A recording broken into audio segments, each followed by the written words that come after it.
Hey guys, tonight we begin with a curious stroll through the dark alleyways of medieval myth. So before you get comfortable, like the video and subscribe, but only if you genuinely enjoy what I do here. And let me know in the comments where you're tuning in from and what time it is for you.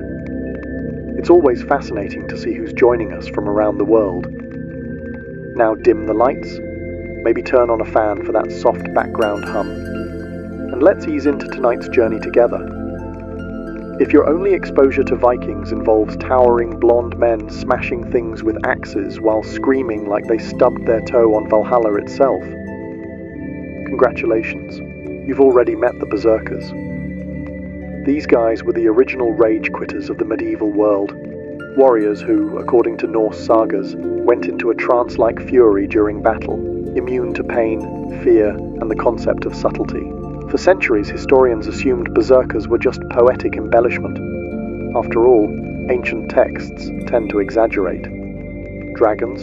Sure. Magic swords? Obviously. Men turning into werebears mid-fight? Probably metaphorical, right?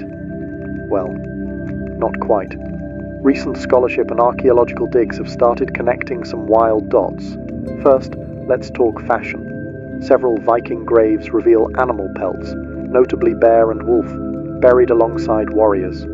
Coincidence? Maybe. Or maybe they liked cosplay before it was cool. But then things got weirder. Enter the mushrooms. Specifically, Amanita muscaria, the red and white spotted fungi you've seen in fairy tales and Mario Kart. This mushroom isn't just a Pinterest aesthetic. It's psychoactive. And yes, it grows in parts of Scandinavia. Consuming it doesn't just make you see colours. It can induce euphoria, disassociation, sweating, shaking, and the sudden urge to fight your neighbour's goat. Combine that with rhythmic chanting, fasting, and pre-battle rituals, and you've basically got a chemically enhanced human tornado wielding a battle axe. Imagine showing up to raid a monastery and being greeted by a shirtless man foaming at the mouth. Contemporary accounts from enemies of the Vikings describe madmen, immune to wounds and utterly fearless. Some scholars even suggest they bit into shields, not for defense, but to control their convulsions. You know, normal Saturday night things.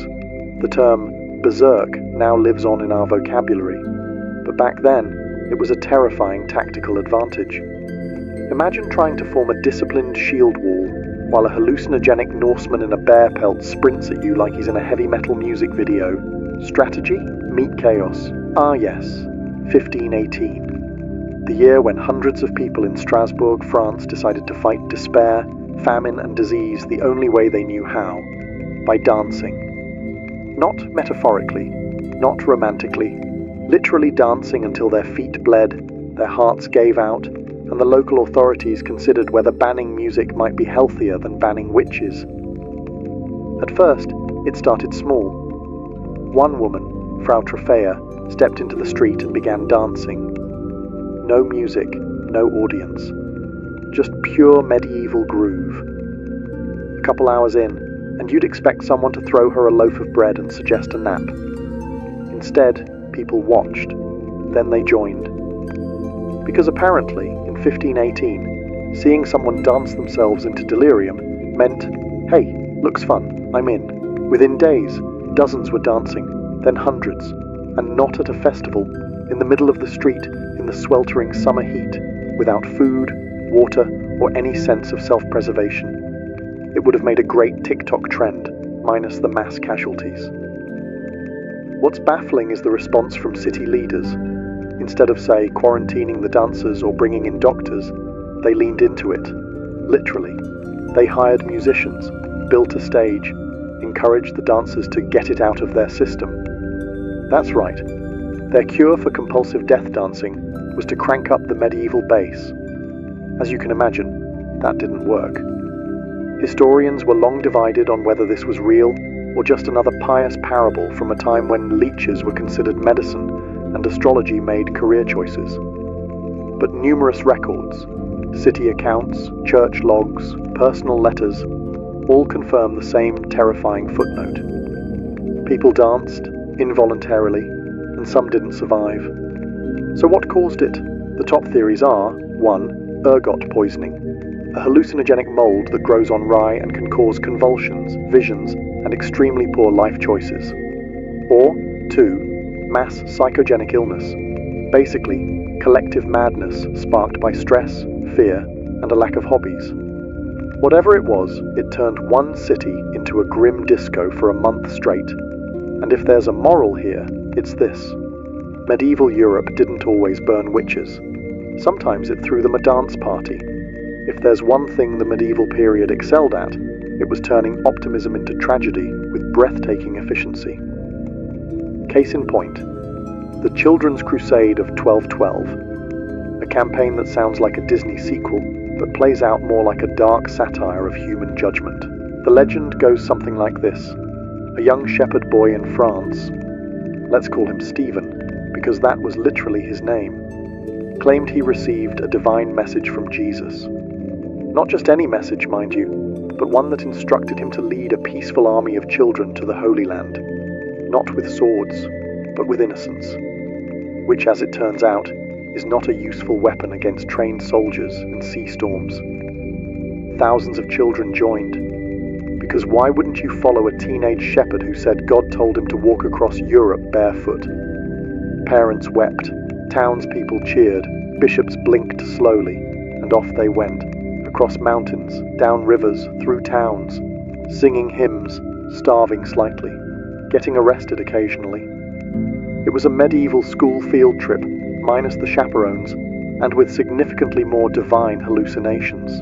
The myth was long believed to be, well, a myth. Something exaggerated in monkish writings to teach a moral lesson. Don't send your kids to Jerusalem without adult supervision. But over time, historians began to uncover a trail of documents. Church records, royal decrees, city archives, all hinting that, yes, something did happen. And it involved a lot of very young, very idealistic feet. What happened to them? Well, depending on which version you read, the outcome ranges from tragic to, oh God, why? Some were turned away at the Alps. Some likely died on the march. Others were tricked by unscrupulous merchants, loaded onto ships and sold into slavery in North Africa. Not exactly the holy liberation they were promised. The Mediterranean wasn't so much parted for them as it was monetized. Today, scholars believe the movement wasn't entirely made of children. Many were likely teenagers, or poor peasants, labelled as pueri, the Latin word for both children and servants, because of course it was. But the mass delusion, the sincerity, the epic miscalculation, that part's real. Picture this. It's a quiet day in 14th century France. A pig escapes its pen, bites a child, and the villagers don't just butcher it or blame the nearest peasant. No, they drag the pig to court, with a lawyer and a judge and a public trial. Because in medieval Europe, justice wasn't just blind, it was extremely imaginative. Yes, animals were actually put on trial, not metaphorically, not symbolically, literally. They were assigned defense attorneys, sometimes imprisoned, occasionally excommunicated. Nothing says rule of law like banishing a rooster from the church for laying an egg, which, by the way, they believed was laid by the devil himself, because obviously, for centuries people thought these stories were just exaggerated folklore.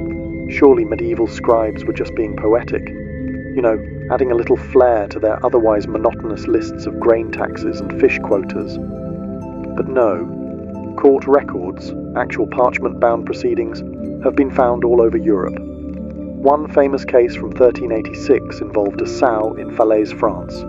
She was found guilty of killing a child and was sentenced to death. She was dressed in human clothing, paraded through town, and publicly hanged. Because symbolism, retribution, general medieval weirdness, even insects weren't safe. In 1510, a group of French peasants sued a horde of weevils for destroying their crops. The court appointed a lawyer to represent the insects, presumably someone who had annoyed the judge recently. After several hearings, the case was dismissed because, well, the bugs didn't show up. Classic defendant behavior. But here's the twist. This wasn't random insanity. To medieval minds, justice applied to the entire creation. Animals, though lower than humans, were still part of God's moral universe. If they committed a crime, or were suspected of being in league with dark forces, they faced the consequences. The Middle Ages didn't do things halfway. Some of these trials were ecclesiastical, meaning the church got involved. Others were secular, with full legal proceedings. All of them are now prime examples of how deeply humans can anthropomorphize anything with legs and a bad attitude. Nothing says medieval torture quite like the Iron Maiden, that infamous human-shaped metal sarcophagus, lined with spikes on the inside, designed to turn heretics into Swiss cheese. You've seen it in museums, horror films, and probably that one guy's edgy high school sketchbook. There's just one problem. It's a complete historical fraud.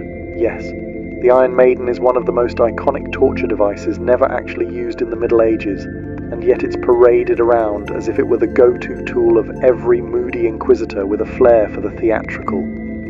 Truth is, medieval torturers were creative, disturbingly so, but this particular device was a 19th century invention, because apparently the Industrial Revolution wasn't horrifying enough on its own. So where did it come from? The first known Iron Maiden was cobbled together in the late 1700s or early 1800s in Germany, likely by someone who thought, you know what this museum needs? A big, spiky lie. The idea was to create a compelling and horrifying display of what medieval justice might have looked like if everyone back then had watched too many slasher films. It was a hit. People loved the spectacle, because nothing sells quite like a morbid mix of pseudo-history and bloodthirsty imagination. Even museums leaned into it.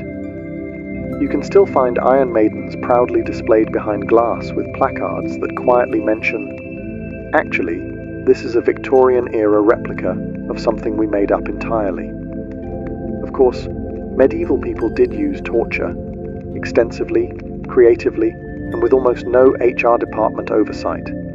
There were racks, thumbscrews, heretics' forks, and something called the pear of anguish, which sounds like a fruit but isn't. But the Iron Maiden, not on the list. They were too busy being horrible in more practical ways. Why did the myth stick? Because it feels true. It fits the narrative of a brutal, superstitious age. It's also visually terrifying, a perfect icon for our collective nightmares about the past. And so, a fake torture box became a real symbol of medieval cruelty. Let's clear up one of the most persistent myths about the Middle Ages. No. Medieval Europeans did not think the earth was flat. They weren't that kind of clueless. They had other issues: plague, famine, surprise invasions by relatives with swords. But basic planetary geometry wasn't one of them. In fact, most educated people in the Middle Ages knew the earth was a sphere. Monks, scholars, and sailors understood it. Heck, even school books from the 1200s explained the earth's roundness, usually while subtly threatening children with eternal damnation if they didn't memorize Latin conjugations. The myth of a flat earth believing Middle Ages was actually cooked up much later, in the 19th century, when historians wanted to make the Renaissance and Enlightenment look cooler by comparison. It's easier to feel superior when you imagine your ancestors navigating with maps that resembled pizza boxes. The real medieval cosmology came from thinkers like Isidore of Seville, Bede the Venerable, and Thomas Aquinas, people with very pointy handwriting and extremely strong opinions on theology, philosophy, and celestial spheres. They weren't always right, mind you, but they definitely weren't flat earthers. Many based their understanding on Aristotle and Ptolemy, who, again, were all aboard the spherical Earth train. There were even practical reasons for knowing the Earth was round. Ships disappearing over the horizon, round Earth, the curved shadow on the moon during a lunar eclipse, round Earth, the fact that people in Spain couldn't see the same stars as people in Egypt, again, round Earth.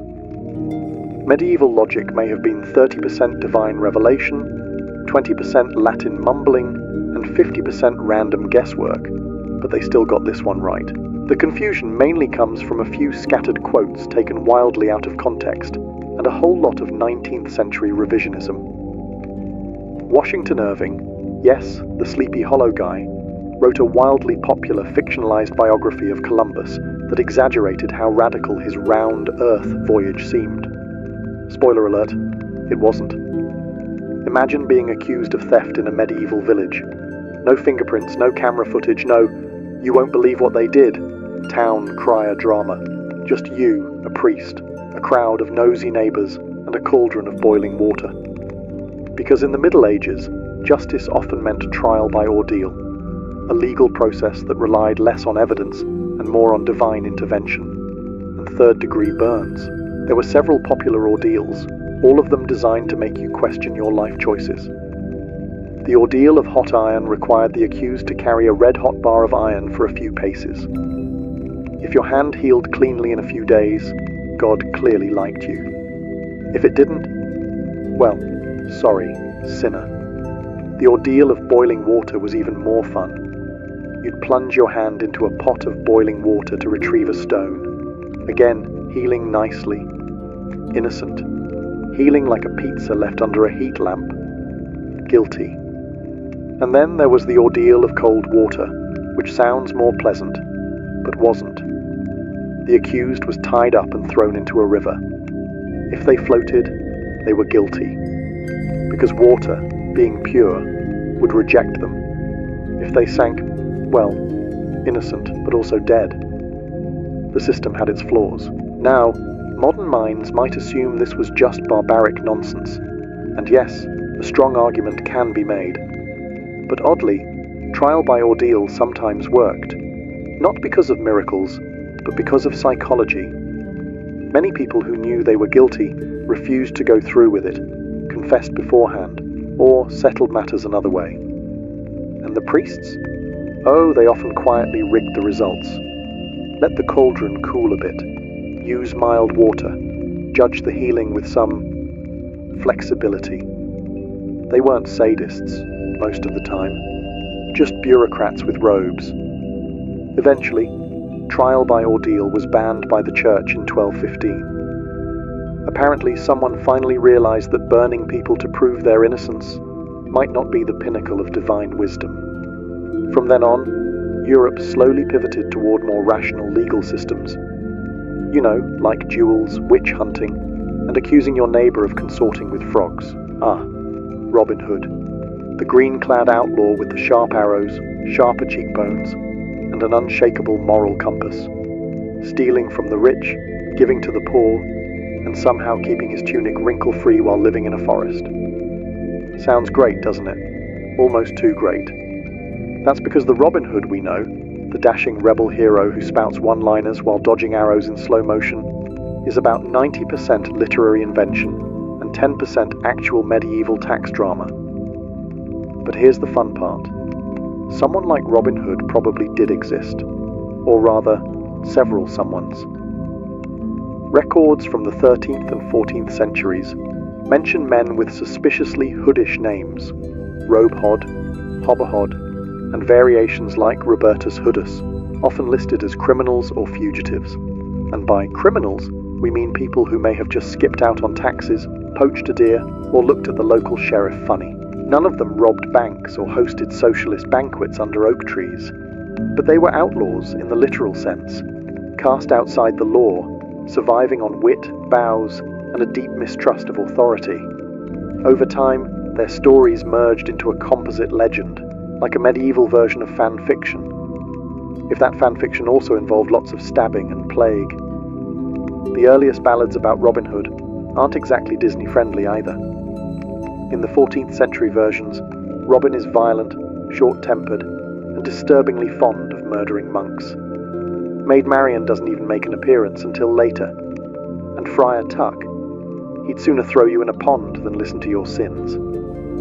Still, the legend evolved. By the time of the Tudors, Robin Hood had morphed into a cheerful rogue with a heart of gold and suspiciously modern values about wealth redistribution. Because nothing says medieval England like 16th century political spin. Was there a real Robin Hood? Probably not one single person. But the conditions that birthed the myth, corrupt officials, hungry peasants, and forests just begging for cinematic lighting, were very real. When you hear Black Knight, you probably picture some brooding guy in dented armor, sulking in the shadows, monologuing about vengeance while lightning cracks behind him. Basically, a medieval Batman with worse dental hygiene. But in actual medieval history, the Black Knight wasn't a cackling villain or an edgy character from a Monty Python sketch. It was a real title, or at least a nickname with some surprisingly respectable roots. Black Knight usually referred to knights who either wore black armor, had a black coat of arms, or were associated with a noble family's dark-colored livery. That's it. No necromancy, no soul harvesting, no dramatic declarations like, "You shall not pass." In fact, many Black Knights were just regular nobles trying to coordinate their outfits. One of the most famous was Edward of Woodstock, known as the Black Prince. He was a 14th century English prince and military commander, beloved by some, feared by others, and not at all the kind of guy who'd sit around in a cursed tower. He likely earned the nickname posthumously, maybe due to his black armor, or maybe because of his enthusiasm for burning French towns. Historians are still debating, mostly in polite academic duels. It wasn't until centuries later that the term Black Knight started accumulating villain points. Romantic literature, 19th century novels, and early Hollywood gave the term a glow-up, or more accurately, a gloom down. Suddenly, the Black Knight became the brooding loner, lurking on the fringes of tournaments, morally ambiguous, and often shirtless for some reason. But back in the real Middle Ages, Black Knights were just part of the color-coded feudal fashion scene. They didn't swear dark oaths under blood moons. They just wanted their armor to match their family banners, and maybe look cool while doing it. Some medieval stories sound like they were written after a few too many pints of mead. Take, for example, the tale of a shining city built in the middle of a swamp by monks, a sort of holy Venice, but with more prayer and less gondolas. For centuries, local folklore in the English Fenlands spoke of Crowland Abbey, a marvel of stone and piety, standing proudly on an island of dry land surrounded by boggy despair. It was said that monks built bridges out of faith, logs, and possibly divine stubbornness. Scholars long dismissed it as a quaint exaggeration. After all, who in their right medieval mind would build a monastery in a swamp? Well, monks would.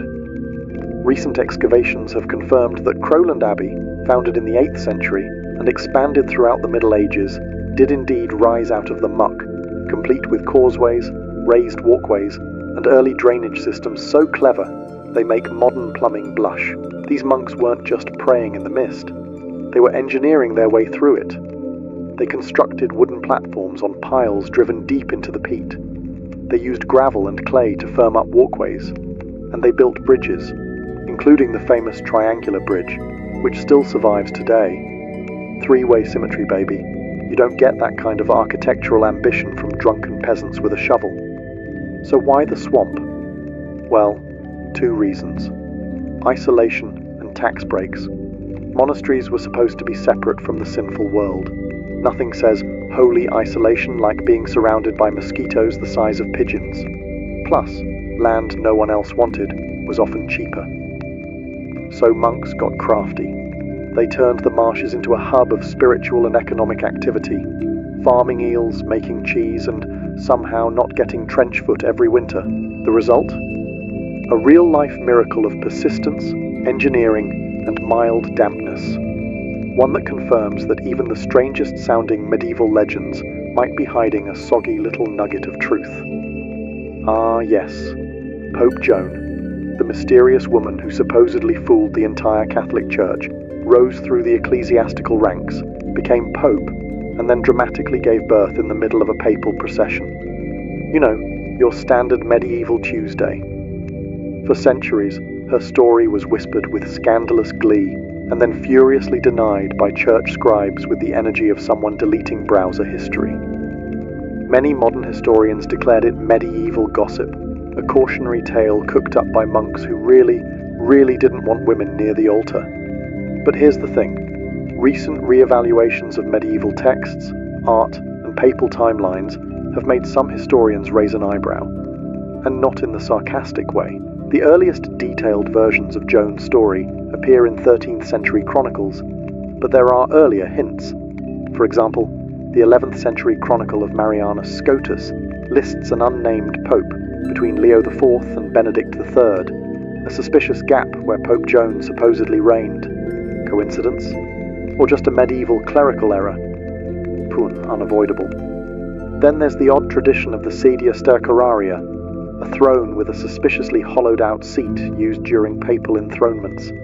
Some believe it was designed to check that the new pope had the appropriate holy plumbing. Historians dismiss this as symbolic tradition, but really, if your throne has a built-in gender inspection feature, maybe you're protesting too much. Art complicates things further. Some medieval tarot decks and church murals feature a female pope figure. Was it Joan? Or just the Middle Ages being weird again with symbolism? Hard to say. Medieval art wasn't exactly subtle. It's the same genre that put dragons next to saints and occasionally drew horses with human feet. So what do we make of Joan? A real figure erased from history? A medieval urban legend? A proto-feminist fever dream? The answer may lie somewhere in between. While there's no definitive proof she existed, there's also no smoking papal decree that debunks her. Just a lot of very anxious-looking church historians from the 14th century onward who seem desperate to change the subject. And if she did exist, she pulled off the greatest medieval disguise ever and had the worst gender reveal party in history. The myth goes like this. The reason Friday the 13th is considered unlucky has nothing to do with spilled salt or broken mirrors.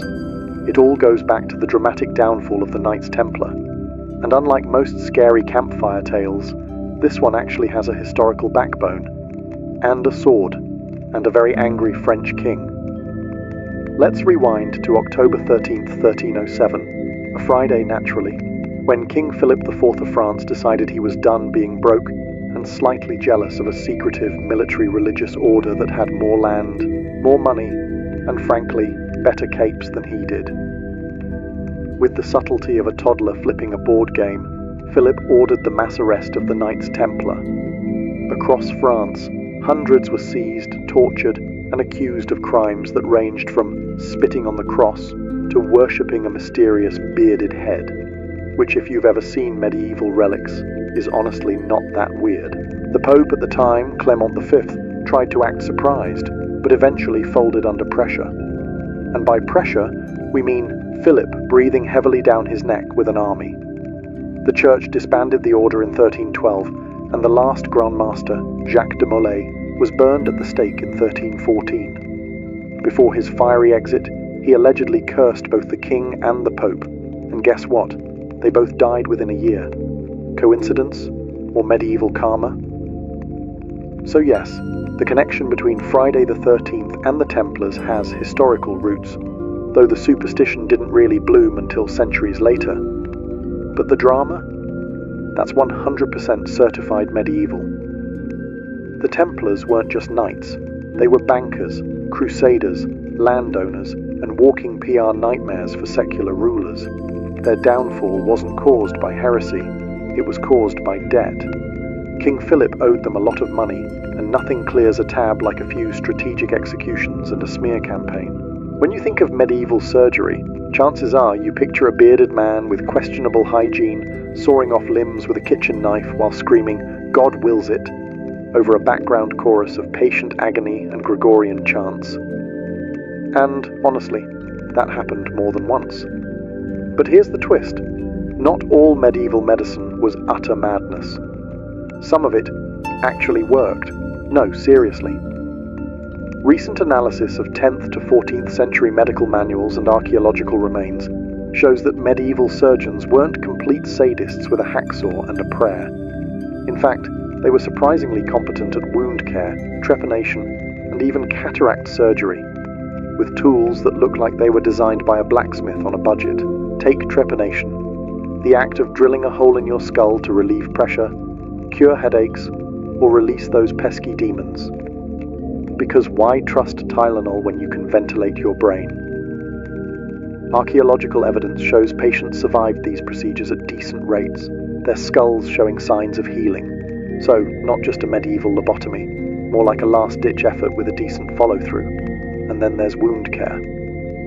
Texts like the Trotula and Chirurgia Magna contain recipes that would make a modern herbalist weep with joy. Honey, an antiseptic, wine, a disinfectant, and linen bandages were all used. Not quite penicillin, but honestly better than the rub, mud and hope approach often credited to the era. Even dental work wasn't all pliers and screaming. Some surgeons used gold wire to secure loose teeth.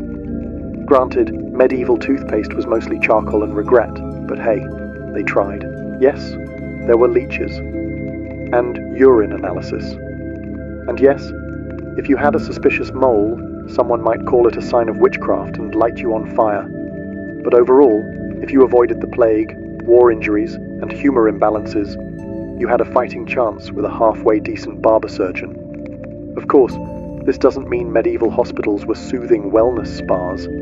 They were more like chaotic monasteries with a prayer budget, a bone saw, and a lot of yelling. But the myth that all medieval medicine was blind guesswork isn't entirely fair. Sometimes medieval doctors knew what they were doing. Other times they were just winging it with holy water and optimism. But credit where it's due, some of those patients actually walked out with all their limbs still attached. Let's bust one of the most stubborn medieval myths. The idea that everyone from the 5th to the 15th century wandered around like stinky, unwashed potatoes wrapped in wool. Contrary to this very pungent stereotype, many medieval people were not only aware of personal hygiene, they were downright fussy about it. Archaeological digs and manuscript evidence suggest that bathing, grooming, and scented oils were not only common, but part of a decent person's weekly routine. Now, did they shower twice a day and exfoliate with apricot scrubs? Absolutely not. But they did use soaps made from animal fat and ashes. Earthy tones. And many households had wooden tubs they filled with hot water for a nice soak, assuming you had a servant to haul it in and you didn't live in a drafty shack. And don't even get started on the public bathhouses, especially in places like medieval Paris, London, and the Islamic caliphates, where shared steamy bathing was both a social activity and a way to not smell like old cheese. Some even had separate rooms for men and women, and yes, it sometimes got a little too social, which is why a few church leaders started side-eyeing the whole bathhouse industry. But hygiene wasn't just about water and soap. People trimmed their nails, cleaned their ears, and plucked their armpit hair with terrifying enthusiasm. Monks had strict grooming rituals. Nobles had perfumed gloves and tooth powders made from burnt rosemary and crushed shells, which probably didn't whiten your teeth, but at least it smelled like you tried. So how did the everyone was dirty and smelled like fermented onions myth begin? It likely stems from post-medieval bias, especially from the Renaissance and Enlightenment eras, where writers loved dunking on the Dark Ages to make themselves feel more, well, enlightened. Add in a few 19th century illustrators who never met a dirty peasant trope they didn't love, and voila, stinky medieval meme unlocked. To be fair, if you were a serf working 14 hours in a dung-filled field, you probably didn't end the day smelling like lavender and ambition. But the blanket assumption that no one in the Middle Ages knew how to wash their armpits, officially debunked. So yes, medieval people bathed. Not daily, not always alone, but bathed nonetheless. No, this isn't a deleted Monty Python sketch. In certain parts of medieval Europe, people accused of crimes were subjected to something called the trial by consecrated bread, or ordeal of the morsel, for those of you with a flair for ominous baked goods. Here's how it worked. An accused person, usually a clergyman, would be brought in front of a jury of solemn, probably half-asleep monks. They'd then be handed a small piece of holy bread, yes, blessed, God-approved bread, and asked to chew and swallow it. Sounds simple, right? Like communion with steaks. The twist? If the accused choked, gagged, or looked generally nervous while eating the bread, boom. Guilty. Not just, you seem suspicious, guilty. We're talking God himself is now involved, and he clearly thinks you're shady. Guilty. This method was based on the belief that divine power would physically stop a liar from swallowing the body of Christ. Apparently, celestial justice had a direct line to your esophagus. It was essentially a medieval lie detector test, but instead of wires and sweat glands, you got carbs and judgmental monks. And you thought job interviews were stressful. What's wild is that this wasn't fringe behavior. These ordeals were sanctioned by church authorities for centuries, especially in Anglo-Saxon England. It was believed that divine intervention would reveal the truth where mortal justice failed. And because nothing says fair trial, like giving a dry cracker to a terrified man and hoping he doesn't have acid reflux. Eventually, even the church realized this was getting a little silly. In the early 13th century, Pope Innocent III, who sounds like he should have been innocent but really wasn't, banned clergy from participating in ordeals altogether. That basically shut the whole operation down. No monks, no magic bread. But the fact that this happened at all, totally real. It wasn't metaphor, it wasn't satire. It was bureaucracy baked. The initiation of a new Templar did not begin with fanfare or public ceremony. It began in silence in the earliest hours of the morning, when the world still lingered in darkness.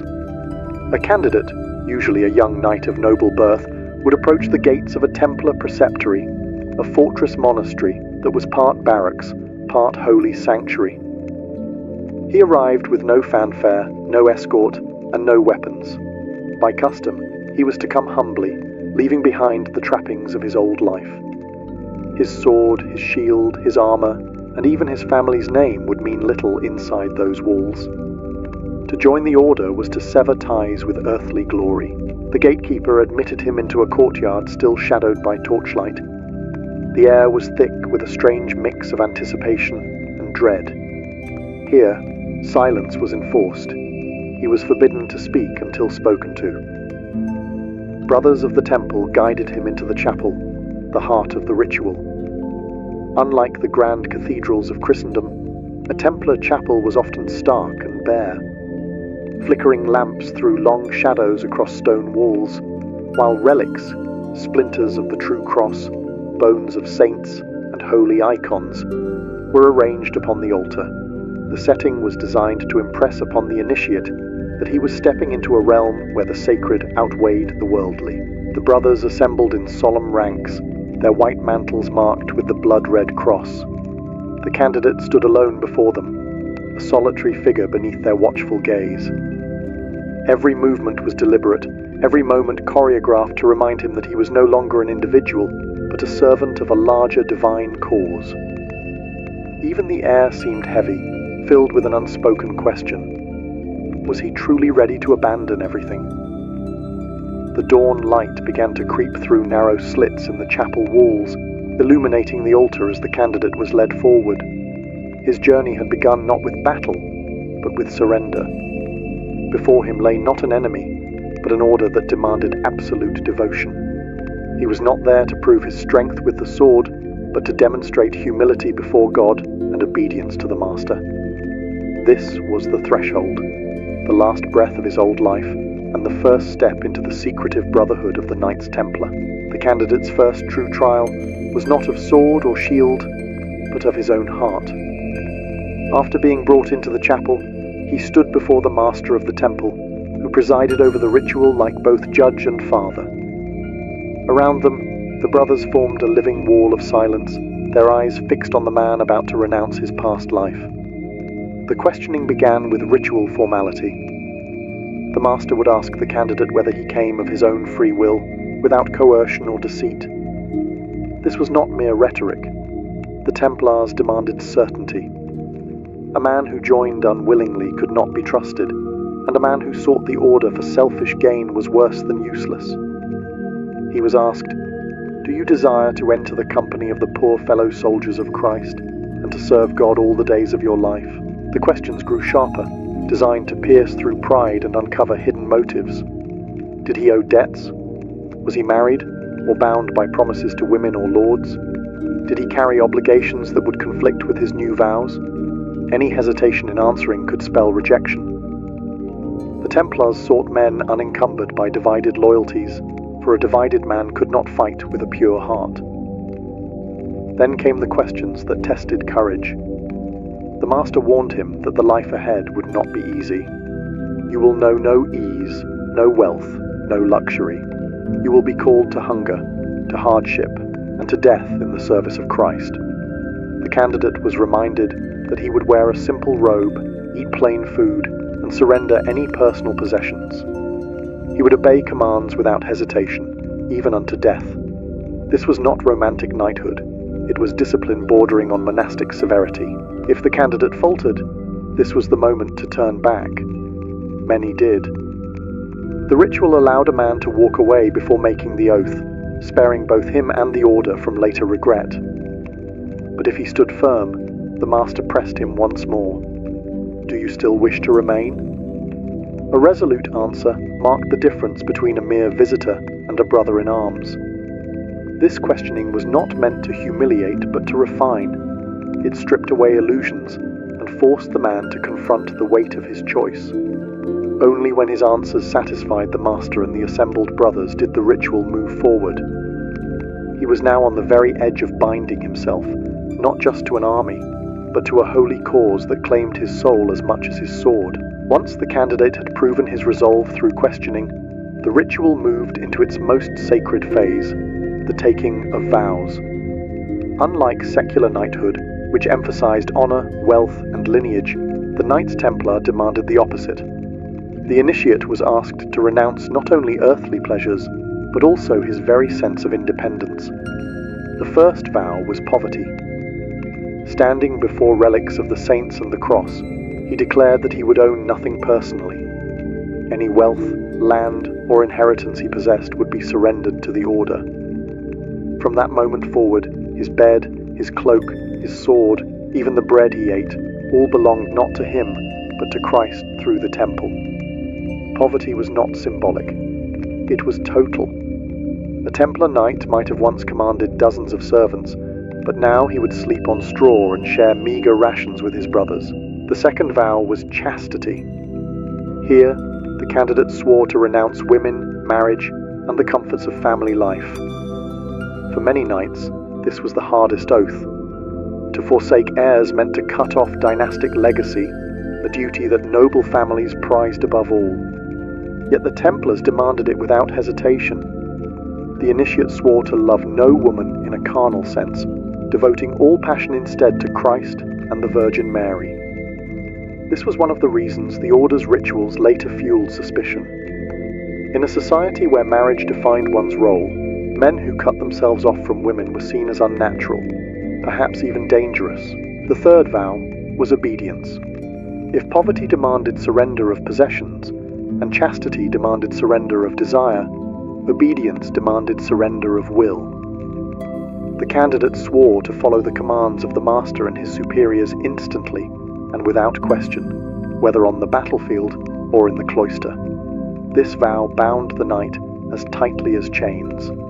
His life was no longer his own. If commanded to ride into certain death, he would go. If commanded to wait in silence for years guarding a remote outpost, he would endure. Taken together, these vows stripped a man of the three things most prized in medieval knighthood: wealth, family, and independence. But in their place, the order offered something greater, belonging to a brotherhood that claimed to serve not an earthly lord, but God himself. It was in this surrender that the candidate ceased to be a mere warrior and became a Templar. With the vows spoken, the ritual deepened into a physical act of devotion, the kissing of holy relics. This was no mere gesture of piety. It was the binding seal of the candidate's oaths. Before him, the altar had been prepared with the most sacred treasures the order possessed: a fragment of the true cross, bones of saints, or a gospel manuscript. These relics were believed to hold divine power, and to touch or kiss them was to invite God himself to witness the promise. The candidate, now kneeling, was guided forward by two senior brothers. He lowered his head in submission, not to the master or the brethren, but to the sacred objects that represented heaven's authority. The first kiss was often upon the cross, a symbolic union with Christ's suffering. This was meant to remind him that the knight's life would be one of sacrifice, hardship, and service. mirroring the sacrifice on Calvary.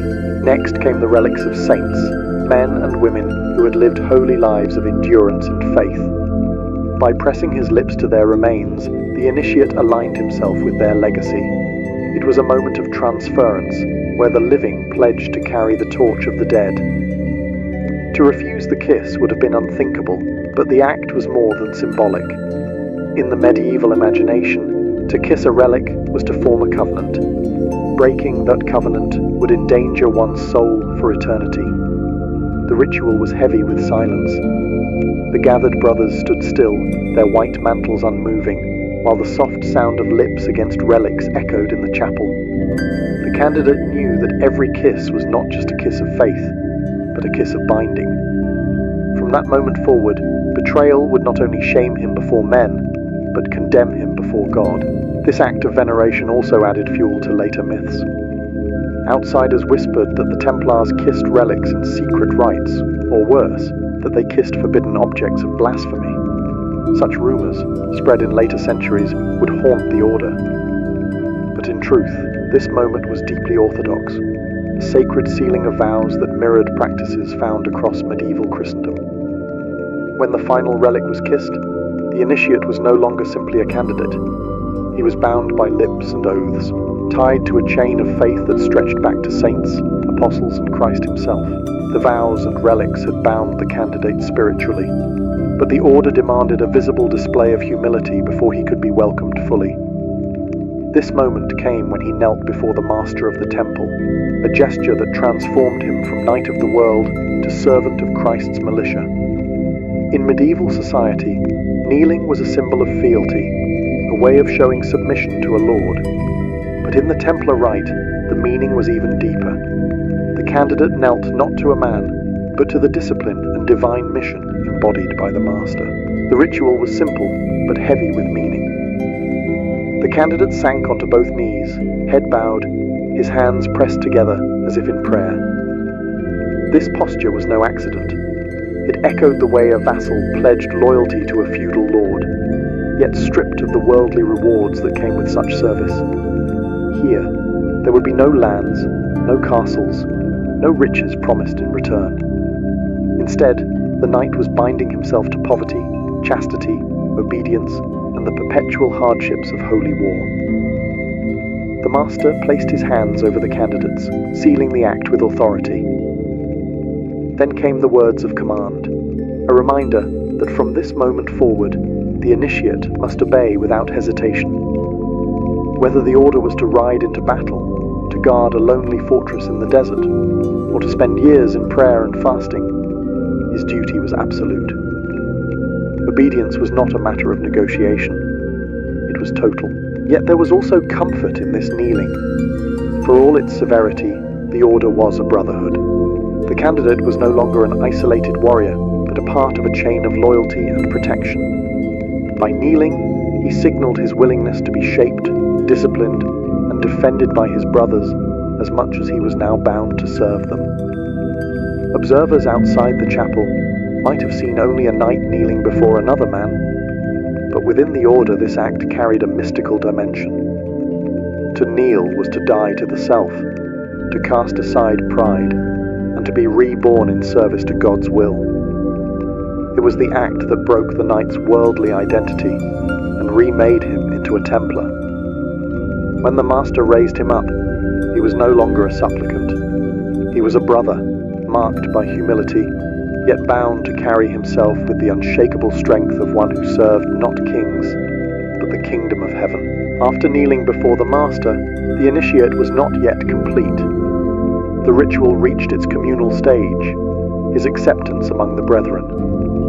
If the vows had tied him to God, and the kneeling had bound him to obedience, this next step wove him into the living fabric of the order itself. The gathered knights, standing in solemn ranks, now became witnesses and guarantors of his new life. They were not silent spectators. Their presence mattered. In the dim light of the chapel, their white mantles with the crimson cross created a striking image, reminding the candidate of the purity demanded, and the blood he might one day spill. Each brother had endured the same questioning, sworn the same vows, and bent the same knee. To be admitted into their company was not simply to join an army, it was to become part of a spiritual family. At this point, the master would turn to the assembly and ask if any brother had reason to oppose the new initiate. It was a dramatic moment, filled with tension. If someone knew of a hidden sin, an unresolved oath, or a dishonorable act from the candidate's past, he was bound to speak. Silence was agreement.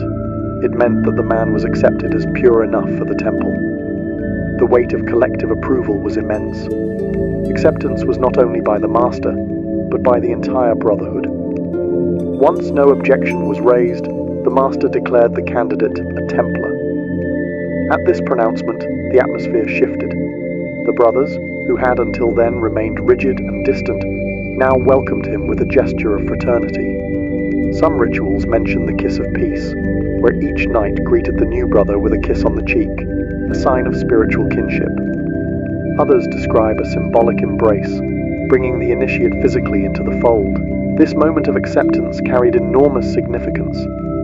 The knight was no longer alone, no longer a wandering warrior with only his sword for company. He had gained hundreds of brothers who would fight, pray, eat, and even die beside him. Yet the secrecy surrounding these rites, especially the kiss of peace, fueled later rumors that the Templars harbored strange, even heretical practices. Outsiders, excluded from the chapel, imagined sinister oaths and blasphemous acts, but for the brothers themselves, it was simply the sacred confirmation of belonging, a visible sign that the candidate had passed from solitude into the eternal fellowship of the temple. The culmination of the initiation was marked by a transformation so simple, yet so profound, that it became the most enduring symbol of the Knights Templar, the investiture with the white mantle. For a medieval knight, clothing was never just fabric. It declared rank, wealth, and allegiance. To be stripped of one garment and given another was to shed an old identity and assume a new one. The candidate, still kneeling, was brought before the altar once more. A senior brother stepped forward carrying the mantle, a plain white cloak marked with the crimson cross. Its simplicity stood in stark contrast to the rich tunics and colourful heraldry that most knights wore. Where other warriors adorned themselves with family crests and gold embroidery, the Templar mantle declared humility, purity, and absolute devotion. The red cross, stitched over the heart, was not decoration, but a reminder. Blood might be demanded, and sacrifice was inevitable. The master spoke as the garment was placed upon the initiate's shoulders. He explained that the whiteness symbolized chastity and spiritual cleanliness, while the cross was both burden and blessing. To wear the mantle was to proclaim before all men that he had renounced the world. Wherever he travelled, from Paris to Jerusalem, from dusty roads to royal courts, his cloak announced him as a Templar, bound by vows that set him apart. This investiture was often accompanied by warnings. The master would remind the new knight that if he should ever betray his vows, the mantle would become a curse rather than a blessing. To disgrace the cross was to invite eternal damnation. The garment once bestowed was not merely clothing, but a sign of spiritual marriage to the order. It could not be worn lightly.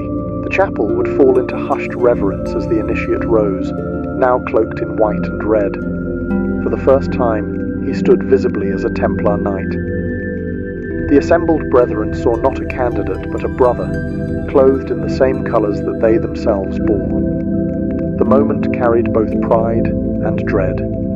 Pride, because the new knight had entered one of the most powerful orders in Christendom. Dread, because from this day forward, every step, every battle, every prayer, and every breath would be lived under the shadow of that red cross. The mantle was glory and burden entwined. No initiation was complete without a meal, not a lavish feast, but a communal table where the new knight took his place among his brothers for the first time. In medieval society, to eat together was more than sustenance. It was a declaration of kinship. For the Templars, whose lives were ruled by discipline, the shared meal carried profound symbolic weight. The banquet was modest, reflecting the vow of poverty. There were no golden goblets, no extravagant dishes dripping with spice. no musicians to provide entertainment. Instead, the knights sat shoulder to shoulder at long wooden tables, eating plain fare: bread, broth, beans, perhaps roasted meat if available. Each portion was measured, and indulgence was forbidden. The silence of the earlier ceremony gave way to murmured prayers and quiet conversation, the steady rhythm of spoons against bowls.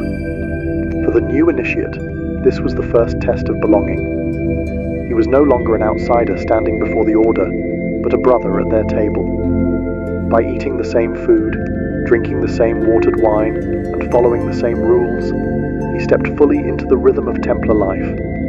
Here, there were no noblemen or peasants, no sons of lords or commoners, only brothers bound by vows. The equality of the table was one of the order's greatest strengths. The master or senior officers often used this moment to remind the initiate of the rules that governed meals. Conversation was limited and focused, often revolving around scripture, discipline, or practical matters of the campaign. Excess was forbidden. Even gestures of greed, like reaching too quickly for food, could bring reprimand. The meal itself was a continuation of the vows. Simplicity, obedience, and humility played out in the act of eating. This banquet also had a spiritual layer. To break bread together was to echo the Last Supper, the fellowship of Christ and his disciples. Just as the knights had sworn oaths before relics, now they confirmed their unity through shared sustenance. The initiate, tasting the plain bread and wine, knew he was bound to these men not just in battle but in daily life, in hunger and in prayer. By the time the meal ended, the new knight had fully crossed the threshold. He had been questioned, tested, bound by oaths, and now nourished by the same food as his brothers. What remained was the final blessing, the sealing of his place in the spiritual army of the temple. The last stage of the initiation was both solemn and uplifting, the final blessing that sealed the knight into eternal brotherhood. Everything that had come before, the questioning, the vows, the kneeling, the relics, the mantle, and the meal, led to this culminating act. Now, before God and his brethren, the initiate was consecrated as a full Templar. The chapel grew still once more. The master stood before the new knight, lifting his hands in blessing. Words of prayer were spoken, invoking Christ, the Virgin Mary, and the saints as witnesses to the vows just taken. This blessing was not symbolic but binding. The initiate was believed to be spiritually marked, set apart from the rest of Christendom. No longer a free knight of the world, he was now a soldier of Christ, sworn to defend the faith until death. Some accounts suggest that the blessing also carried a warning. The master reminded the new brother that to break his vows was to betray not only the order, but God himself. Damnation, both earthly disgrace and eternal punishment, awaited those who faltered. It was a sobering reminder that this brotherhood was not something to be entered lightly. Once bound, there was no release, only life in service, or death in disgrace. After the blessing, the brethren together recited prayers, surrounding the new knight in a chorus of Latin chants. The effect was overwhelming, the sound of voices echoing against stone walls, a wave of devotion that swept him into the rhythm of the order. For the initiate, it was both a farewell to the life he had left behind, and a welcome into something eternal. At last, the master declared him a brother of the temple. A murmur of approval moved through the ranks. The knights approached, offering the kiss of peace or the clasp of hands, small gestures that carried enormous weight. With these, he was no longer an outsider, but one of them, bound to fight, pray, and die alongside them. When he stepped out of the chapel, clothed in white, bearing the red cross, the world would see only a knight. But within the order, he was something greater, a man transformed, consecrated, and forever bound by vows of loyalty, sacrifice, and faith. His life was no longer his own. It belonged to the temple and to God. In the bustling streets of Pompeii, where merchants called out their wares and carts rattled over stone roads, there stood a building unlike any other, the Lupanar, the city's most notorious brothel. To the casual visitor, Pompeii might appear as a model Roman town, with its forum, temples and public baths. But woven into that same fabric of daily life was the open trade of sex, not hidden, not whispered about, but displayed with the same practicality as bread or wine. The lupanar was the centerpiece of this trade, an institution as much a part of Pompeii's economy as its markets. The very name lupanar reveals how Romans viewed its function. Derived from the Latin word lupa, meaning she-wolf, it was a slang term for prostitute. Just as a wolf prowls the wilderness, these women were imagined as prowling for clients. Yet in reality, it was the customers who prowled the city, following carved phallic symbols etched into paving stones and walls that literally pointed the way to the brothel's doors. For a Roman man, whether soldier, sailor, or merchant, there was little secrecy in such pursuits. Pompeii wore its sexuality openly, and the lupanar made no attempt to hide its purpose. From the outside, the building was ordinary, blending with the other stone structures around it. But step through its narrow entrance, and you entered a different world. The air was heavy with the smell of oil lamps, cheap wine, and bodies pressed into small, stifling rooms. The voices of clients bargaining, the laughter of women trained to seduce, and the scrawled graffiti of past visitors all testified that this was not a place of fleeting use. It was a social hub, a regular stop in the daily rhythm of Roman men. Unlike temples, which promised divine ecstasy, or taverns, which promised escape in drink, the lupanar promised immediate physical satisfaction. It was, in many ways, the theatre of desire, where the performance never stopped. Some came in groups, others alone, but all found the same blunt efficiency. Stone beds, straw mattresses, and painted walls that advertised what could be purchased. To enter the lupanar was not to step outside Roman life, but to step directly into it. Here, in this dim, narrow building, one could glimpse the raw intersection of economy, desire, and social custom, the side of Pompeii that the ash of Vesuvius would preserve for eternity. From the outside, the lupanar looked like any other stone building in Pompeii, its facade blending in with taverns, shops, and homes. But once inside, its architecture revealed a singular purpose: efficiency in the service of desire. Unlike lavish Roman villas decorated with mosaics and atriums open to the sky, this brothel was built with narrow corridors, cramped chambers, and a dark intimacy that left little space for lingering. The building itself was 2 stories tall. The ground floor housed 5 small rooms, each with a built-in stone bed. These were little more than cubicles, windowless, airless, and sparsely furnished. A thin mattress stuffed with straw or cloth was laid across the stone platform, often covered with a rough blanket. Comfort was not the goal, durability was. The stone ensured that the beds could withstand constant use without splintering or collapsing, while straw could easily be replaced when fouled. For the average Pompeian man, this was enough. Sex was a transaction, not a romance. A staircase led to the second floor, where the atmosphere was slightly different. The rooms upstairs were larger, brighter, and often reserved for wealthier clients. Here, visitors might find wooden beds, softer coverings, or a touch of privacy absent downstairs.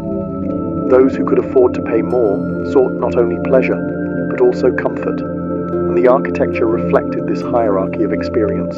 At the center of the brothel was a small stone staircase, the artery that connected rich and poor, upstairs and downstairs, fleeting encounters and longer indulgences. The walls themselves served a role in guiding customers.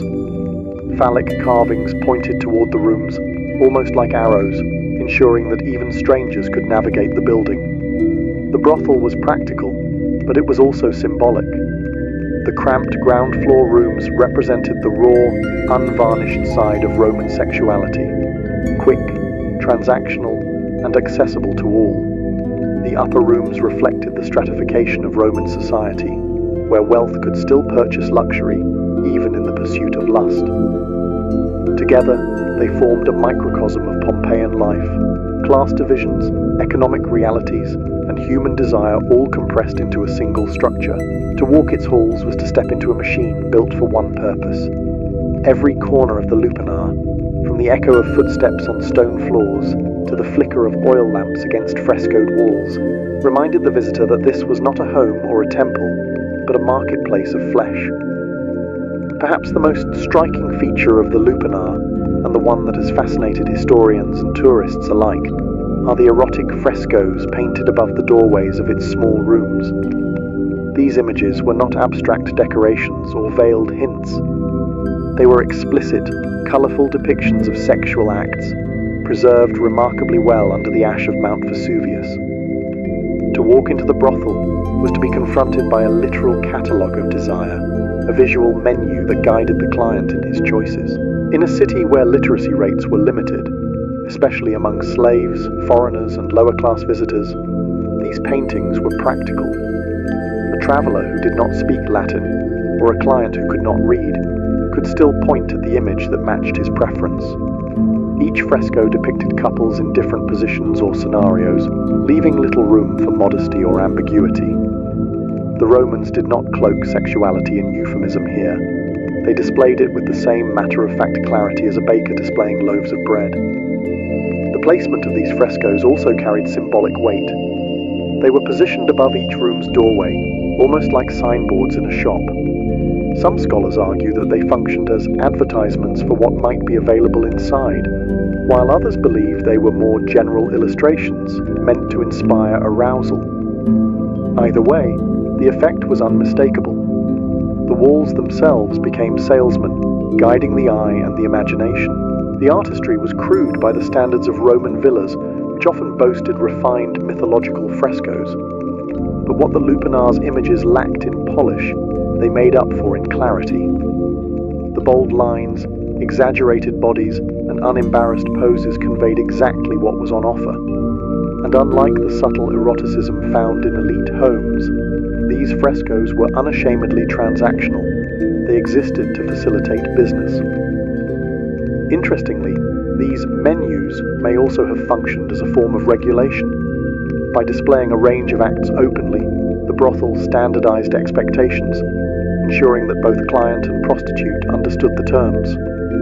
This efficiency reduced disputes, much like a tavern posting prices for wine. For archaeologists, the frescoes are more than titillation. They provide rare insight into the sexual economy of Pompeii, revealing not only the practices, but also the attitudes of a society where desire was commodified. They remind us that the lupanar was not a hidden den of shame, but an openly advertised marketplace of pleasure, where walls spoke louder than words. Behind the painted walls and stone beds of the lupanar were the women themselves, the central figures of Pompeii's sex trade. Their lives were harsh, their labour relentless, and their status almost always marginalized. Unlike the courtesans of later European history, the prostitutes of Pompeii were rarely free women choosing this profession. Most were slaves, purchased or captured from distant provinces, brought into the city as commodities in the same way as grain, wine, or olive oil. The lupanar's women came from across the Roman Empire: Gaul, Greece, Syria, North Africa.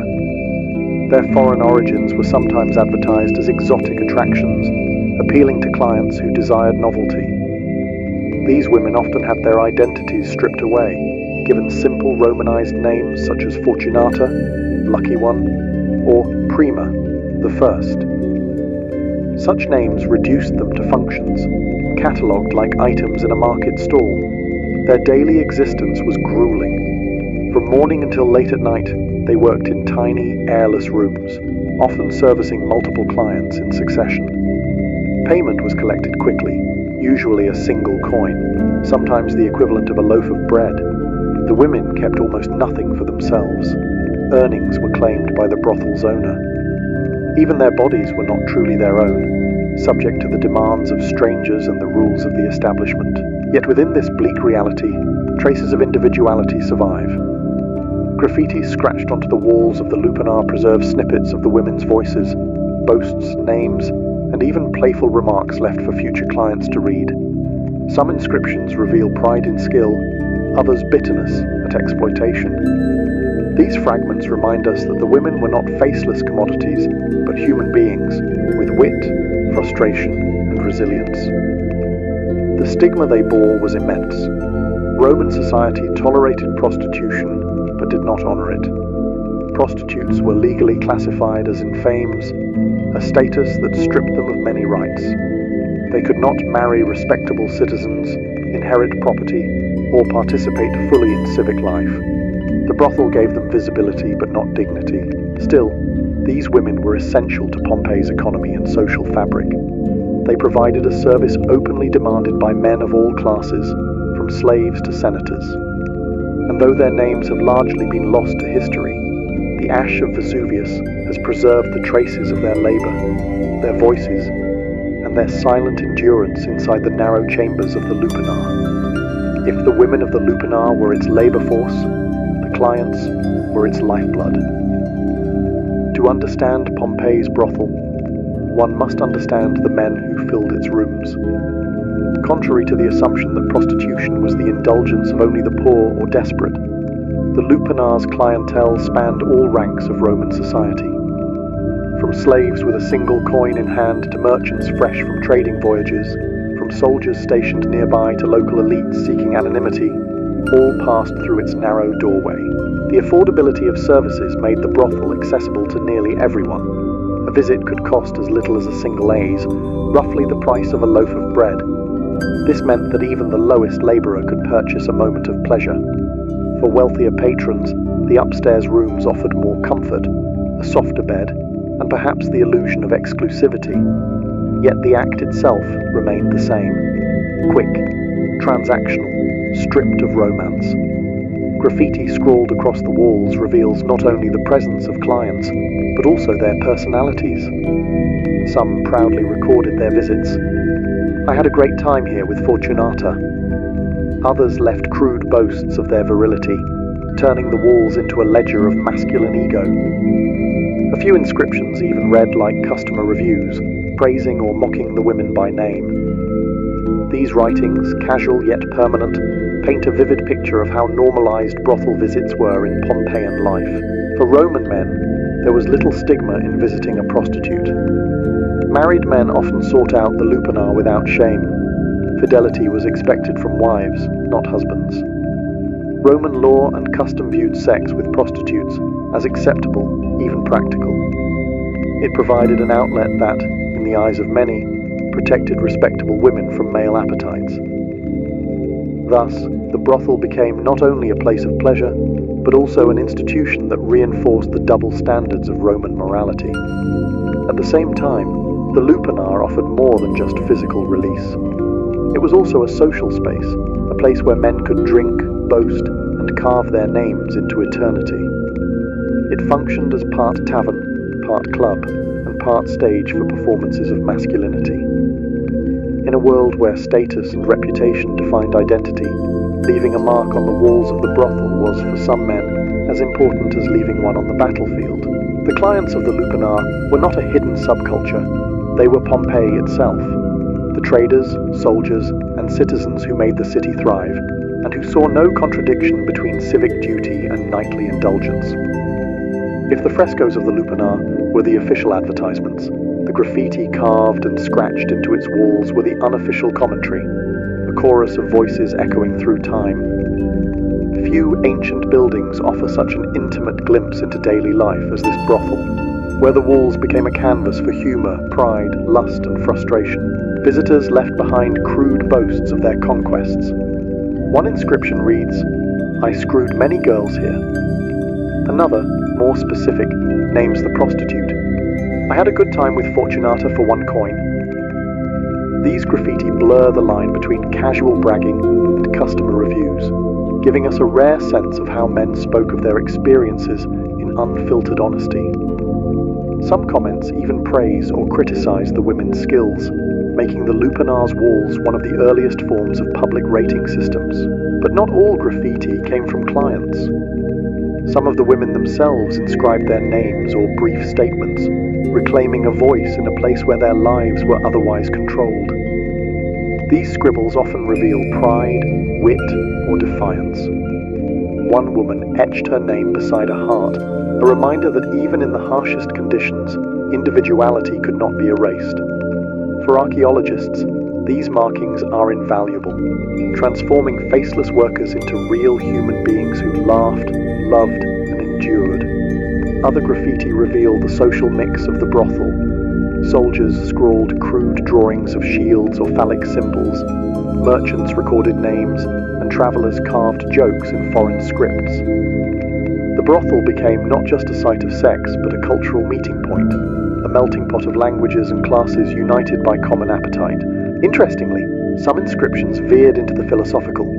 One reads, "Weep, you girls, my penis has given you up, now it pursues men's behinds." Crude humour, perhaps, but also a playful declaration of identity in a society that tolerated a wide range of sexual expression. These walls captured it all: bragging, mockery, wit, and even glimpses of vulnerability. The Lupanar's graffiti are more than vulgar doodles. They are a living archive of Pompeii's humanity, voices of men and women who never expected to be remembered. Unlike the polished frescoes meant to seduce the eye, the graffiti spoke the raw language of the street. Today, they remind us that ancient people were not statues or myths, but flesh and blood humans who left their marks, literally, for history to find. The Lupanar was not just a house of pleasure, it was a business, tightly woven into Pompeii's urban economy. In a city teeming with merchants, sailors, and travelers, the brothel operated with the same pragmatism as a bakery or tavern. Its success depended on accessibility, affordability, and a steady flow of customers. And like any well-run enterprise, it catered to both the common man and the wealthy elite. Prices were shockingly low.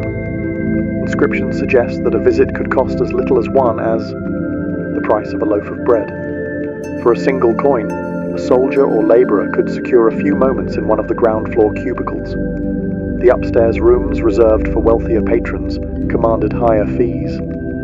Here, comfort could be bought: wooden beds instead of stone, softer blankets, perhaps more privacy.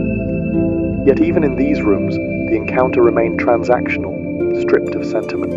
The money collected did not stay with the women. Most of them were slaves, and their earnings went directly to the brothel's owner, who might have been a wealthy Pompeian citizen running multiple businesses. In some cases, freed women could work independently, paying a cut of their profits to the manager. But for the majority, the Lupanar was simply another cog in the machinery of Roman slavery. Their bodies a commodity, their labour a profit stream. The scale of business was considerable. With 10 rooms, constant traffic and low prices, the brothel could serve dozens of clients daily. Multiply that by weeks, months and years, and the Lupanar becomes not just a building but an engine of steady income. For Pompeii's economy, already fueled by trade and tourism, the sex industry provided an additional layer of commerce that few considered scandalous. Beyond money, the Lupanar also supported secondary businesses. Taverns nearby sold wine to loosen tongues and purses. Vendors hawked food to men leaving the brothel. Even the graffiti carved into its walls had an economic angle. Names of prostitutes became brands, repeat clients functioned as word-of-mouth marketing, and the frescoes acted as permanent advertising. In short, the Lupanar was a commercial hub disguised as a brothel. Its walls reveal a world where sex was not taboo but trade, where desire was monetized with brutal efficiency. Pompeii's economy thrived on bread, wine, olive oil, and flesh. To modern eyes, the openness of the Lupanar seems startling, but in Roman society, prostitution occupied a curious place, both tolerated and stigmatized. It was legal, taxed, and integrated into city life. Yet the women who worked there were branded as infames, dishonored and excluded from respectable society. This paradox defined the brothel, a place many men used without shame, yet one that carried deep social stigma for those inside it. For Roman men, visiting a prostitute was no moral failing. Husbands could enter the Lupanar without disgrace, even while expecting absolute fidelity from their wives. A wife's duty was to safeguard lineage and property, while her husband's excursions to brothels were considered an acceptable outlet. Double standards were built into Roman law and custom. The act was not about love, but control. Men's appetites were legitimized, while women's sexuality was tightly policed. The prostitutes, however, bore the full weight of stigma. As in fames, they were stripped of rights. They could not marry respectable citizens, testify in court, or inherit wealth. Their bodies were public property in the eyes of the law. Even freedwomen who entered the trade voluntarily remained socially tainted, unable to climb into respectability. To be marked as a prostitute was to be permanently branded, regardless of wealth or age, yet society could not function without them. Moralists like Seneca and philosophers like Cicero acknowledged that prostitution kept social order, providing a sanctioned outlet for male desire. Augustus himself regulated the trade, requiring prostitutes to register with authorities. Thus, Rome institutionalized what it also despised, weaving brothels into the very fabric of its cities. The stigma extended to space itself. The Lupanar was located not in Pompeii's elite districts, but in a working-class quarter near taverns and shops. Respectable women would not pass its threshold, nor would noble families openly acknowledge its existence, yet its clients came from every stratum. The building was both central and marginal, a paradox carved into stone. This tension between tolerance and shame is what makes the Lupanar so revealing. It was neither hidden nor celebrated, but accepted as a necessary, even useful part of Roman life. The brothel embodied the contradictions of Roman morality: desire and discipline, acceptance and condemnation, woven together in a city that lived comfortably with both. When Mount Vesuvius erupted in 79 CE, it did more than destroy Pompeii, it preserved it. The Lupanar, like the rest of the city, was entombed under layers of ash and pumice, sealing within its walls a snapshot of Roman life that might otherwise have vanished. Unlike Rome itself, where centuries of rebuilding erased much of the past, Pompeii remained frozen in an instant, offering archaeologists an unparalleled time capsule. The Lupanar's survival is extraordinary. The stone beds still stand in their cramped cubicles, worn smooth from countless encounters. The erotic frescoes remain vivid, their colors protected by volcanic ash, their scenes of desire shockingly direct to modern viewers. Graffiti lines the walls just as it did nearly 2,000 years ago, preserving the casual boasts of clients and the names of women whose lives would otherwise be forgotten. Every scratch, every crude drawing, every boastful word became immortal the moment Vesuvius erupted. For historians, the Lupanar is more than a curiosity. It is evidence of how openly the Romans integrated sexuality into their urban world. The brothel was not an exception, but an institution, legal, regulated, and normalized. Its preservation forces us to confront the reality of Roman life not through myth or idealized literature, but through the raw, unpolished remnants of daily transactions. The legacy of the Lupanar also lies in its contradictions. It reveals a society that commodified human bodies while celebrating sexual freedom, that allowed men to indulge without shame while condemning women to lives of stigma. It challenges modern notions of morality, forcing us to ask uncomfortable questions about power, exploitation, and desire in ancient societies. Today, visitors to Pompeii often make the Lupanar one of their first stops, drawn by curiosity and the promise of scandal. Yet those narrow stone rooms are not merely salacious relics.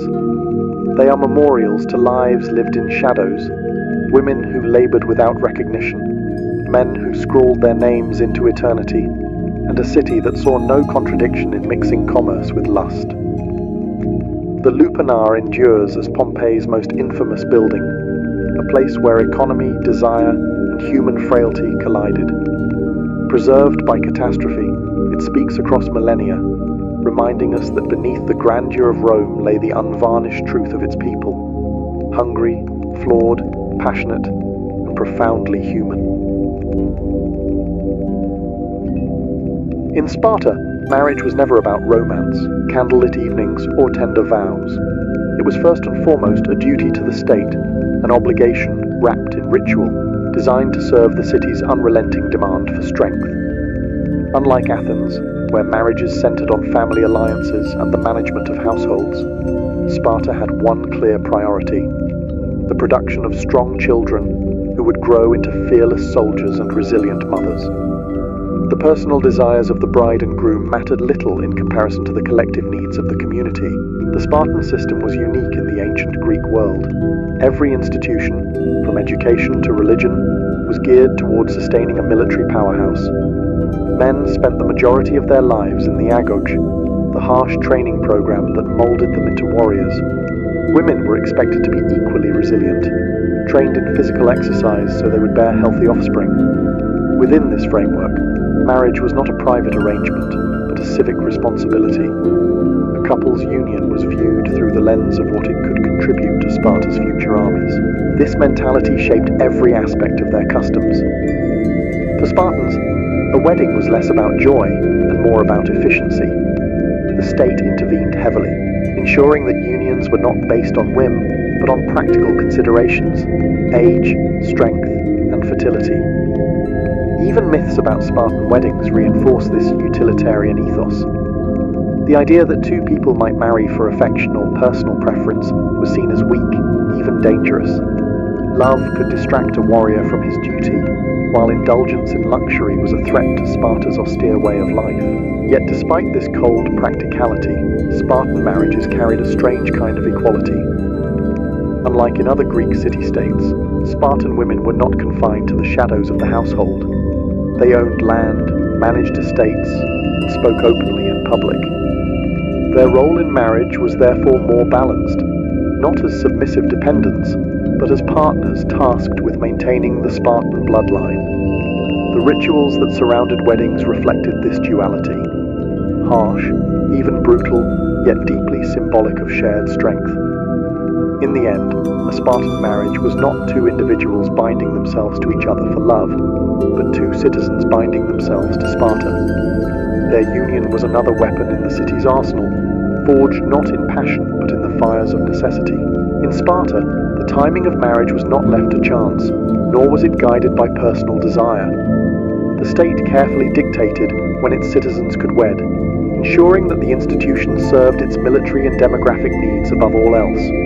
Unlike other Greek city-states, where men often married young to secure household stability, Spartans followed a strict pattern. Men delayed marriage until the age of 30, while women typically married much earlier, in their late teens or early 20s. This unusual gap in age was no accident. By 30, a Spartan man was considered seasoned, having endured the full rigors of the agoga, the grueling military training system that began in childhood. Only after proving himself as a disciplined warrior, capable of obedience and endurance, was he seen as fit to assume the responsibilities of marriage. The state demanded that men demonstrate loyalty to Sparta before they could be trusted with loyalty to a household. Marriage, in other words, was a reward for survival and service. For women, the logic was different. Spartan girls were raised to be strong, athletic, and resilient, their training including running, wrestling, and even javelin throwing. This physical discipline was not to prepare them for battle, but for motherhood.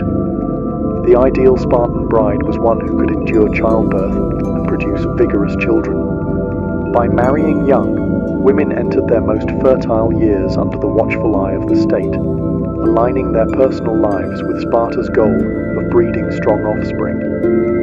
The result was a sharp contrast: experienced warriors marrying youthful, physically robust women. This pairing embodied the Spartan vision of balance: seasoned male strength joined with female vitality. The household was not built on affection, but on calculated utility, with both partners chosen at the optimal moment for contributing to the city's survival.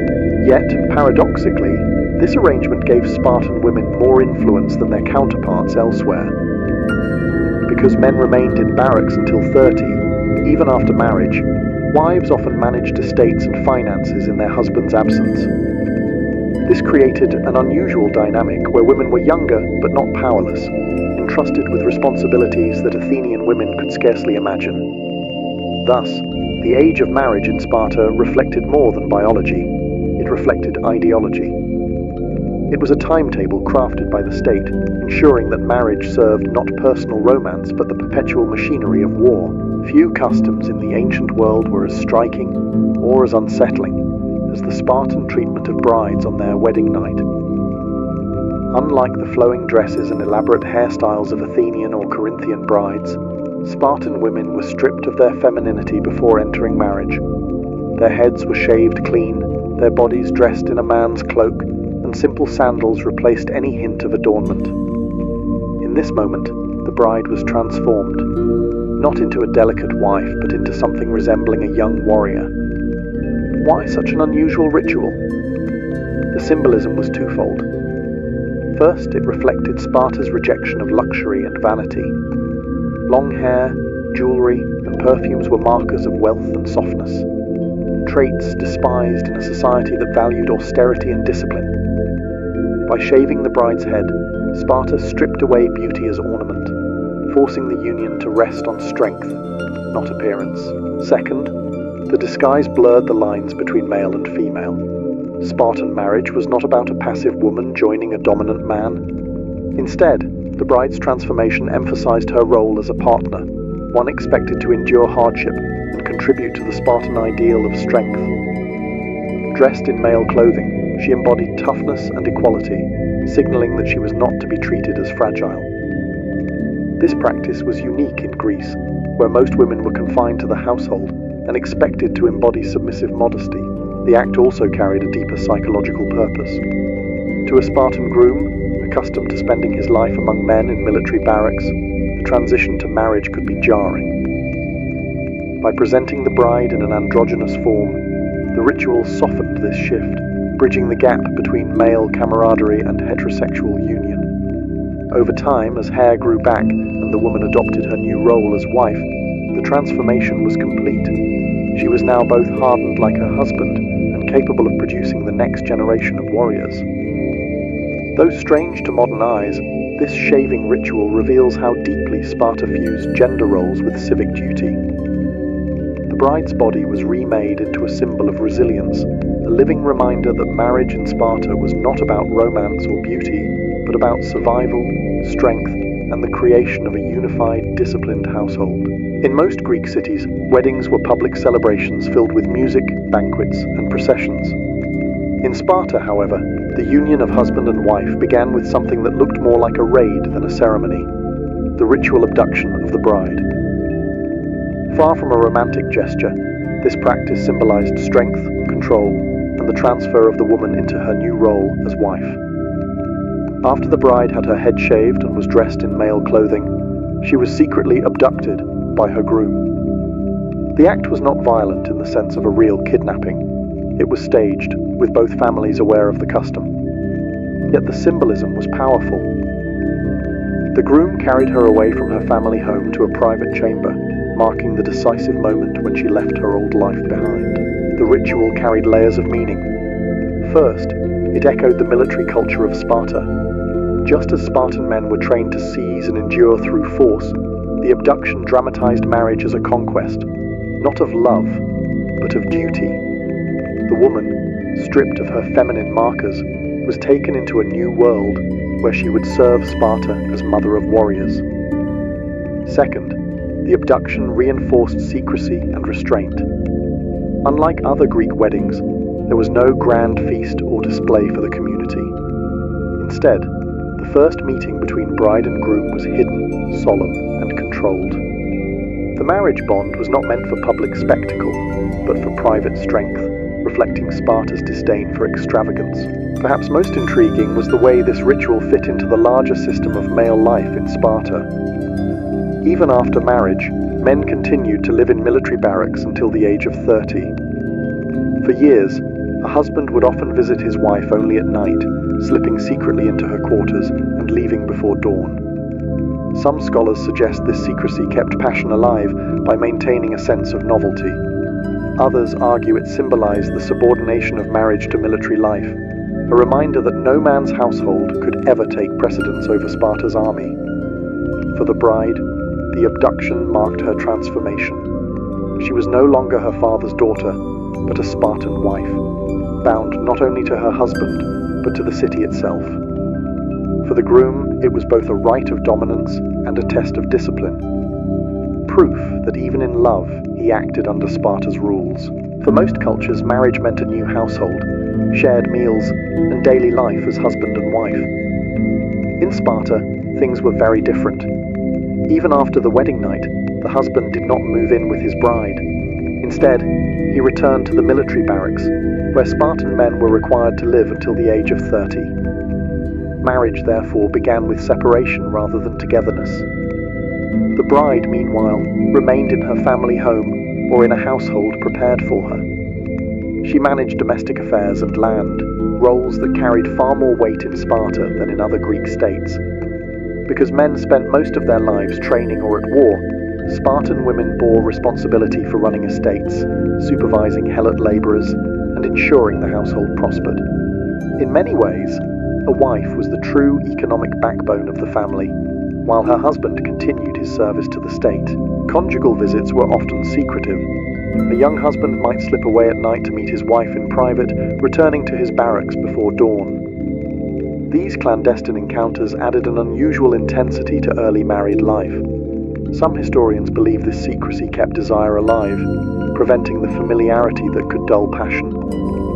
Others see it as a clear reminder that a man's primary loyalty was to his fellow warriors, not to his spouse. For the bride, this arrangement could be both empowering and isolating. On one hand, she was entrusted with authority uncommon for women elsewhere in Greece. While Athenian wives lived secluded lives, Spartan women managed wealth and made decisions in their husband's absence. On the other hand, the emotional distance created by the husband's absence shaped a marriage that was more functional than affectionate. Children were the ultimate goal. When a couple produced a healthy son, they had fulfilled their duty to Sparta. Daughters too were valued, as they would grow into the next generation of strong Spartan mothers. The household's success was measured not in romance but in contribution to the state's population of warriors. Thus, life after the wedding night was marked by paradox. Spartan marriages were austere, even cold by modern standards, yet they granted women unusual power and independence. They were unions forged not for companionship, but for survival. Partnerships designed to serve a city where war always came first. In most of ancient Greece, women lived in seclusion, confined to the household and excluded from political and economic life. Sparta was radically different. Spartan women held a unique position of power, and marriage only strengthened it. Far from being silent figures in the background, they were active participants in the state's survival. The central role of a Spartan wife was motherhood, but not just in the biological sense. She was expected to produce strong, healthy children, capable of becoming warriors or mothers of warriors. To achieve this, Spartan girls were raised in a way that shocked other Greeks. They trained physically from youth. They ran, wrestled, and threw javelins, their bodies hardened not for battle, but for childbirth. The ideal Spartan woman was athletic, resilient, and unafraid. Marriage built upon this foundation, transforming her from daughter into bearer of the city's future. But her responsibilities extended far beyond the cradle. Because husbands were tied to barracks until 30, and even afterward often away on campaign, wives became de facto heads of households. They managed estates, oversaw helots, the enslaved labourers who worked Spartan farms, and handled economic matters with authority. A Spartan wife controlled wealth and property in ways that Athenian women could scarcely imagine. In fact, by some accounts, women in Sparta eventually controlled nearly 2/5 of the land, a staggering figure in the patriarchal ancient world. Their influence also reached the social and cultural sphere. Spartan mothers were famously bold, known for sayings that encapsulated the city's ethos. "Return with your shield or on it," they told their sons heading to war. This blunt encouragement to embrace victory or death reflected the same values marriage demanded: strength, duty, and sacrifice to the state above all else. Marriage did not diminish a woman's independence. In many ways, it magnified it. While bound by ritual and expectation, Spartan wives wielded significant power within their families and communities. They were respected, even feared, for their sharp tongues and uncompromising standards. Men might dominate the battlefield, but women ensured that Sparta's warrior society never faltered at home. In this way, the role of women in Spartan marriage was paradoxical. They were subjected to the state's demands, yet they held authority that few women elsewhere in Greece could dream of. Marriage in Sparta bound women to the city's military ethos, but it also gave them the strength and space to shape its destiny. In Sparta, marriage was not judged by affection, wealth, or prestige. Its true measure was children. The state expected every union to contribute to its most vital resource, a steady stream of strong, disciplined citizens who could sustain the Spartan military machine. Producing the next generation was not simply a private family matter. It was a civic duty, one scrutinized by the community. From the moment of marriage, couples were under pressure to have children quickly. Sons were especially prized, for they would one day enter the Agog and become warriors. Yet daughters were far from unwanted.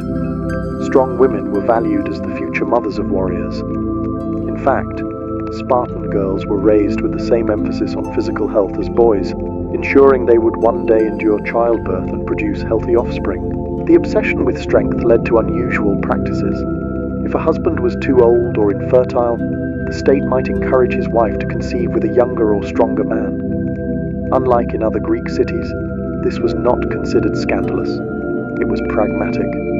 The goal was to ensure that no womb went to waste, that every marriage produced children who would serve Sparta. Some sources even suggest that men could allow their wives to sleep with particularly strong warriors in order to breed better offspring, treating reproduction almost like selective training for animals. Newborns, once delivered, faced harsh scrutiny. Elders inspected infants to determine if they were healthy and strong enough to survive. Weak or deformed babies could be abandoned, a chilling practice that reflected Sparta's ruthless dedication to strength. For those deemed fit, childhood was brief, for boys were soon taken from their mothers to begin training in the Agog. Mothers, though deeply attached, were expected to accept this as part of their duty. Marriage, then, was inseparable from the state's eugenic ambitions. Couples were not simply building families, they were producing soldiers and mothers, the raw material of Sparta's future. Even intimacy itself was subordinated to this aim. The rituals, secrecy, and discipline surrounding Spartan marriage were all geared toward one outcome: a next generation capable of sustaining the city's way of life. For Spartans, love was fleeting, but legacy was eternal. A successful marriage was not one that brought joy to husband and wife, but one that brought strength to Sparta. In most Greek city-states, marriage was considered a private affair between families. In Sparta, however, the state stood firmly in the middle of every union, shaping it to serve its relentless military agenda. Marriage was not a contract of love or even property. It was an instrument of policy, tightly regulated to ensure the city's survival. The state dictated the timing of marriage. Men were forbidden to wed until they had completed years of military training and reached the age of 30. This ensured that only seasoned warriors, proven in discipline and loyalty, were entrusted with families. Women, by contrast, were married young, their fertility seen as a resource to be tapped early for the benefit of the city. Even this pairing of older men with younger women was less about custom than about strategy. It maximized the likelihood of strong offspring. Beyond timing, the state also intruded into fertility itself. If a marriage failed to produce children, it was not seen as a private misfortune, but as a public failure. The state could encourage unconventional arrangements, allowing another man to father children with a woman, or permitting an older husband to lend his wife to a younger warrior. To the Spartans, this was not shameful but practical. The duty of every couple was to contribute to Sparta's population of warriors. Even the rituals of marriage bore the stamp of state ideology: the shaving of the bride's head, the ritual abduction, the secrecy of conjugal meetings. These customs reflected values of austerity, discipline, and restraint, all of which the state demanded from its citizens. Marriage was another form of training, not a sanctuary from it. The constant presence of the state also reinforced the paradox of Spartan life. While men were bound to the barracks, women were granted unusual authority at home. By forcing husbands to remain in military service long after marriage, the state created space for wives to manage estates and exercise influence. In this way, the state's grip on marriage indirectly elevated women's power, making them indispensable in both family and economic life. Ultimately, marriage in Sparta was not a personal milestone, but a civic obligation. Every shaved head, every secret meeting, every child born under its system was proof that the state extended into the most intimate corners of life. In Sparta, even love and family bowed before the needs of war. The marriage customs of Sparta, so strange and severe to modern eyes, were never simply personal traditions. They were the direct reflection of a society built on discipline, austerity, and service to the state. Unlike Athens, where weddings were colourful celebrations filled with music and feasting, Spartan unions were marked by shaved heads, staged abductions, and secrecy. These practices stripped marriage of romance and luxury, turning it into a civic tool for producing strong citizens. The legacy of these customs lies in how completely they embodied Sparta's priorities. Every ritual, from the bride's transformation into a near-masculine figure to the groom's nightly visits from the barracks, symbolized unity, strength, and subordination of the individual to the collective. Marriage was not about pleasure, but about function, designed to create a partnership that mirrored Sparta's military order, efficient, unyielding, and devoted to survival. Yet, paradoxically, this system elevated women in ways uncommon elsewhere in Greece. Because men remained bound to military service, women became managers of estates, property holders, and guardians of the household. Spartan wives were younger, but wielded remarkable influence, their voices sharp and their independence undeniable. While the state imposed harsh controls, it also gave women unusual prominence in civic life, a legacy that fascinated and unsettled other Greeks.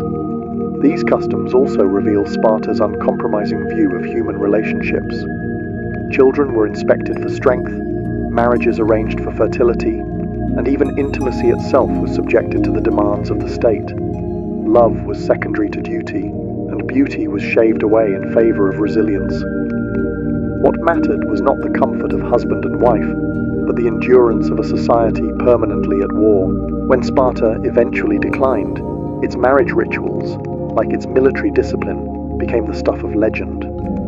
Writers from other Greek cities often portrayed them as bizarre, even barbaric, yet also admirable in their stark dedication. Today, they serve as a reminder of how profoundly a culture's values can shape its most intimate institutions.